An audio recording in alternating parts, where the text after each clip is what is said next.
तो अभी अभी हाल फिलहाल में ही दीपावली गुजरा है और उसके बाद बाज़ार में थोड़ा बहुत उतार चढ़ाव भी देखने को मिला है। खैर वो सब बात की बात है, वो तो देखने को मिलता रहता है। अभी सबसे बड़ा जो चर्चा का विषय बना हुआ है वो हमारा म्यूचुअल फंड है, क्योंकि म्यूचुअल फंड का जो अक्टूबर महीने का जो आंकड़ा है वो आ चुका है और ये हर महीने आता है। खैर इसमें कोई नई बात नहीं है। नई बात और चर्चा का विषय जो है वो ये है कि म्यूचुअल फंड ने बहुत बड़ा बदलाव कर दिया है। क्या क्या बदलाव हुए हैं, और पूरे म्यूचुअल फंड की, मैं किसी पर्टिकुलर एक फंड की बात मैं नहीं कर रहा हूँ, पूरे म्यूचुअल फंड ऑर्गेनाइजेशन आप कह सकते हैं, एसोसिएशन जो आप कह सकते हैं, पूरे ओवरऑल म्यूचुअल फंड की मैं बात कर रहा हूँ कि बहुत ज़्यादा शेयर्स उन्होंने जो पहले से उनकी पोर्टफोलियो में थे या उन्होंने जो ख़रीदे हुए थे उनको बेच दिए हैं और बहुत सारे नए शेयर्स को ख़रीदे हैं। बहुत ज़्यादा दिलचस्पी कहाँ कहाँ पे दिखलाई गई है, पूरा डेटा मैं आपके साथ कंप्लीटली रखने वाला हूं, तो वीडियो लास्ट तक के ज़रूर देखिएगा। बहुत ही इन्फॉर्मेटिव होने वाली है और इंटरेस्टिंग होने वाली है। तो एक लाइक ज़रूर कर दीजिए, शेयर भी कर दीजिए। चैनल को सब्सक्राइब नहीं किया है तो चैनल को भी ज़रूर सब्सक्राइब कर लीजिए। देखिए सबसे बड़ी बात क्या है, आपको ये जानना क्यों ज़रूरी है। आपको पता होना चाहिए कि आप जो पैसे इन्वेस्टमेंट करेंगे या कर चुके हैं या करने वाले हैं, जो भी मामला है, तो वो जो पैसे लगने वाले हैं या लग चुके हैं वो कहाँ पर जा रहे हैं आपके पैसे, किस तरह की कंपनीज में इन्वेस्टमेंट किए जाएंगे आपके पैसे, और दूसरी बात कि वो कंपनी किस प्रोजेक्ट के ऊपर काम कर रही है। इन सारी चीज़ों को जानना बहुत ही ज़रूरी है आपको। देखिए इससे पहले एक वीडियो में मैंने कहा हुआ था कि सहारा जब डूबा था तो उस टाइम पे लोगों को यही पता नहीं था कि आखिर उनके पैसे जा कहाँ पर रहे हैं। तो ये चीज़ जानना बहुत ही ज़रूरी है। अब हम बात करते हैं उस रिपोर्ट के बारे में जो आया है और जो आंकड़ा बताया गया है। देखिए म्यूचुअल फंड ने सबसे ज़्यादा शेयर्स खरीदे हैं बीएससी के, बॉम्बे स्टॉक एक्सचेंज के बहुत ज़्यादा शेयर्स खरीदे हैं। उसके बाद दूसरे नंबर पे आता है डिक्सन टेक्नोलॉजीज़ के, भी बहुत सारे शेयर्स खरीदे गए हैं। उसके बाद अगर बात की जाए सुज़लोन एनर्जी की, उसके बाद चोलामंडलम फाइनेंस जो कंपनीज है उसके शेयर्स बहुत ज़्यादा बेच दिए गए हैं। अब किस कंपनीज के कितने शेयर्स कितने पैसे में खरीदे गए वो सारा डिटेल्स मैं आपके सामने रखता हूँ। सबसे पहले अगर हम बात करें तो बीएससी के 20 लाख शेयर्स खरीदे गए हैं, कितने में, 560 करोड़ में खरीदे गए हैं। उसके बाद डिक्सन टेक्नोलॉजीज के 11 लाख शेयर्स खरीदे गए हैं, मतलब कितने में, 540 करोड़ रुपए में खरीदे। ये जो मैं बता रहा हूँ म्यूचुअल फंड ने ये शेयर्स खरीदे हैं। उसके बाद नज़ारा टेक्नोलॉजीज़ के 58 लाख शेयर्स खरीदे गए हैं 460 करोड़ रुपए में। उसके बाद आती है JSW इंफ्रास्ट्रक्चर के 2 करोड़ 55 लाख शेयर्स खरीदे गए हैं, कितने में, 430 करोड़ रुपए में खरीदे गए हैं। उसके बाद सिंजिन इंटरनेशनल के 61 लाख शेयर्स खरीदे गए हैं 461 करोड़ रुपए में। उसके बाद आता है जी का नाम कुछ दिनों के लिए म्यूचुअल फंड से हट गया हुआ था, लेकिन अभी फिर जी का नाम आ रहा है म्यूचुअल फंड में और इसके शेयर्स, जी के 87 लाख शेयर्स खरीदे हैं 230 करोड़ रुपए में। तो इस डेटा को देखने के बाद यकीनी तौर पे आपको ये सारी बातें पता चल गई है कि किस किस कंपनीज के कितने शेयर्स खरीदे गए हैं और कितने पैसे में खरीदे गए हैं। देखिए यहाँ पर आपने देखा होगा, मैंने आपको बताया है बीएससी के 20 लाख शेयर्स खरीदे गए हैं। उसके बाद डिक्सन टेक्नोलॉजीज़ के 11 लाख, उसके बाद है नज़ारा टेक्नोलॉजीज़ के 58 लाख शेयर्स खरीदे गए हैं।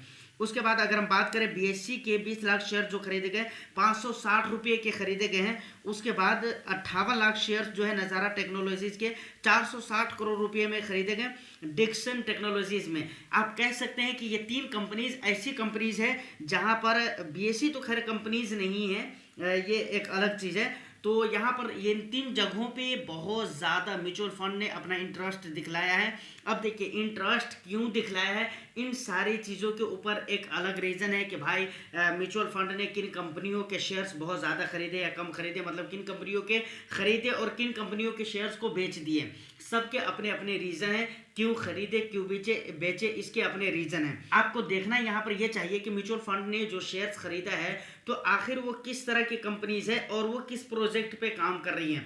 बाकी आप इन्वेस्टमेंट करिए, फंड मैनेजर आपके पैसे को हिसाब किताब करेंगे, उसमें कोई दिक्कत वाली बात नहीं है। अब हम बात करते हैं कि किन किन कंपनियों के शेयर्स म्यूचुअल फंड ने बेच दिए हैं और कितने पैसे में बेचे हैं। सबसे पहले सुज़लोन एनर्जी की ही हम बात करते हैं। तो 13 करोड़ 36 लाख शेयर बेच दिए हैं म्यूचुअल फंड ने। कितने में बेचे हैं? 410 करोड़ रुपये में बेचे हैं। वहाँ से मतलब 410 करोड़ रुपये निकाल दिया है अपना म्यूचुअल फंड ने। उसके बाद बंधन बैंक का भी 1 करोड़ 73 लाख शेयर्स बेच दिया गया है। और कितने में बेचा गया है? तो 370 करोड़ रुपये में बेच दिया गया है। उसके बाद है चोलामंडलम फाइनेंस जो कि एक कंपनी है, उसके 20 लाख शेयर्स बेच दिए गए हैं 340 करोड़ रुपये में। उसके बाद है आईडीएफसी के 1 करोड़ 52 लाख शेयर्स बेच दिए गए हैं। कितने में? 1 करोड़ 70 लाख रुपये में। तो ये सारा डिटेल्स अभी तक हम ये बात कर रहे थे कि भाई किन कंपनियों के शेयर म्यूचुअल फंड ने खरीदे और किन के बेच दिए। रीज़न के बारे में मैं बता ही चुका हूँ, सबके अलग अलग अपने अपने एक रीज़न है कि क्यों किसी कंपनी या किसी जगह के शेयर खरीदे जा रहे हैं और क्यों किसी जगह के शेयर्स बेचे जा रहे हैं। अब यहाँ पर सबसे ज़्यादा ध्यान देने वाली बात यह है, आप बराबर सुनते हैं कि फलां बड़े आदमी ने फलां कंपनी के शेयर्स खरीद लिए तो आप उसको खरीद लेते हैं। आप ये सुनते हैं कि फलां बड़े आदमी ने किसी कंपनी के शेयर्स को बेच दिए तो आप ये सोचते हैं कि भाई हमें भी उसे बेच देना चाहिए।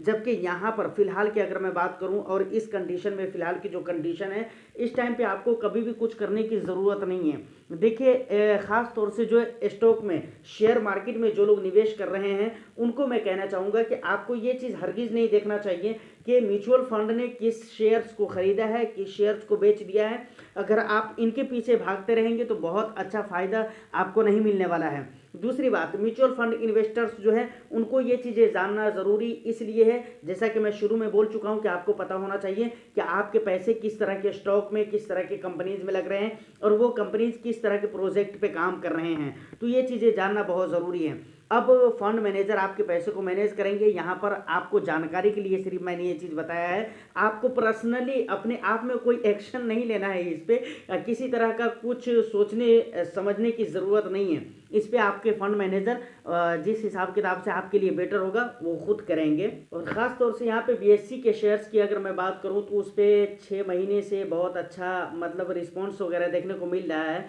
और उस पर काफ़ी सारे लोगों की नज़र है। इसके भी अलग रीज़न है, समझ रहे हैं, हम उस पर कभी और डिटेल्स में बात करेंगे। तो फिलहाल आज के इस वीडियो में इतना ही। उम्मीद करता हूँ कि वीडियो आपको अच्छी लगी हो। वीडियो अगर अच्छी लगी है तो एक लाइक ज़रूर कर दीजिए, शेयर भी कर दीजिए। चैनल को सब्सक्राइब नहीं किया है तो चैनल को भी सब्सक्राइब ज़रूर कर लीजिए। और आपको किसी तरह की कोई भी बात करनी हो या कुछ भी पूछना हो तो आप हमें इंस्टाग्राम पे फॉलो कर सकते हैं, वहाँ पर हमें आप मैसेज कर सकते हैं। ट्विटर पे भी मैसेज कर सकते हैं, लेकिन इंस्टाग्राम पे कीजिए, ज़्यादा बेटर रहेगा। और जिन्होंने भी मैसेज किया है वो उनको पता है कि मैं बहुत जल्दी वहाँ पर रिप्लाई करता हूँ, नो डाउट। फिलहाल आज के इस वीडियो में इतना ही। फिर मैं मिलता हूँ किसी नेक्स्ट वीडियो में। जब तक के लिए all the best. Thank you for watching.